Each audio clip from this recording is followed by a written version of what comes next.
நீங்கள் பார்க்குற இந்த அழகான வீடு பார்த்தீங்கன்னா 75 லட்சம். இதோட லொக்கேஷன் எங்கேன்னு பார்த்தீங்கன்னா கூடுவாஞ்சேரி காயரம்பேடு. இதோட லேண்டுன்னு பார்த்தீங்கன்னா 805 லேண்டில் 1500 பில்டப் பண்ண ஒரு 3 BHK டூப்ளெக்ஸ் வில்லா தான். உங்களுக்கு கார் பார்க்கிங் அவைலபிளாக இருக்குது. உங்களுக்கு 3 பே சிபி லைன் இருக்குது. வீட்டோட வாசல்னு பார்த்தீங்கன்னா உங்களுக்கு நார்த் ஃபேஸிங்கில் வந்து இருக்குது. வீட்டு உள்ளே வந்தோன்னா பார்த்தீங்கன்னா உங்களுக்கு ஒரு ஸ்பேசியஸான ஒரு ஹால் இருக்குது. இந்த வீட்டுக்கு பார்த்தீங்கன்னா எல்லாமே பார்த்தீங்கன்னா உங்களுக்கு செப்பரேட்டாக பண்ணி கொடுத்துருக்காங்க. இந்த வீட்டுக்கு பார்த்தீங்கன்னா உங்களுக்கு bore, motor, septic tank, water tank, 4 side compound, 3 பே சிபி லைன் எல்லாமே பார்த்தீங்கன்னா பக்காவாக இருக்குது. எல் ஷேப்பில் பார்த்தீங்கன்னா உங்களுக்கு சூப்பரான ஒரு கிச்சன் பண்ணி கொடுத்துருக்காங்க. வீடு பார்த்தீங்கன்னா ஆல்மோஸ்ட் பார்த்தீங்கன்னா ரெடி டு மூவில் தான் இருக்குது. வீட்டோட அப்ரூவ்டும் பார்த்தீங்கன்னா இது ஒரு டிடிசிபி அப்ரூவ்டு, கிளியர் டாக்குமெண்ட்டு. நீங்கள் பேங்க் லோன் போகிறதா இருந்தால் போகலாம். கிரவுண்ட் ஃப்ளோர்லேயே பார்த்தீங்கன்னா உங்களுக்கு ஒரு பெட்ரூம் கொடுத்துருக்காங்க. அப்படியே பார்த்தீங்கன்னா ஒரு வெஸ்டர்ன் டாய்லெட்டும் கொடுத்துருக்காங்க. லாக்டு செல்ஃபு எல்லாமே பார்த்தீங்கன்னா உங்களுக்கு கவர் பண்ணி கொடுத்துருக்காங்க. இப்போ நம்ம ஃபஸ்ட் ஃப்ளோர் போகிறோம். எஸ்எஸ் ஹேண்டில் கொடுத்துருக்காங்க. கிரைனைட்டு ஸ்டெப்ஸு கொடுத்துருக்காங்க.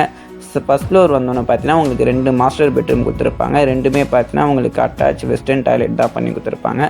இங்கேயும் உங்களுக்கு லாக்டு செல்ஃபி எல்லாமே பக்காவாக இருக்கும். விண்டோ பார்த்தீங்கன்னா பிவிசி விண்டோ. டோட்டலாக பார்த்தீங்கன்னா இந்த வீடை பார்த்தீங்கன்னா செங்கலால் தான் கட்டியிருக்காங்க. No hollow block. இந்த வீட்டோட பிளான் டீட்டெயில்ஸ் ஏதாவது வேணால் நீங்கள் ஸ்க்ரீனில் இருக்க நம்பர் கால் பண்ணுங்கள், இல்லை வாட்ஸ்அப் பண்ணுங்கள். நம்ம இப்போ ஒரு மாஸ்டர் பெட்ரூம் பார்த்தோம். இதேமாரி பார்த்தீங்கன்னா உங்களுக்கு 3வது மாஸ்டர் பெட்ரூமே இப்போ நீங்கள் பார்த்துட்டே இருக்கீங்க. தண்ணிக்கு பிரச்சனை இருக்காது, தண்ணியாலையும் பிரச்சனை இருக்காது. மேலும் விவரத்துக்கு நீங்கள் மேலே இருக்க நம்பருக்கு கால் பண்ணுங்கள். நன்றி, வணக்கம்.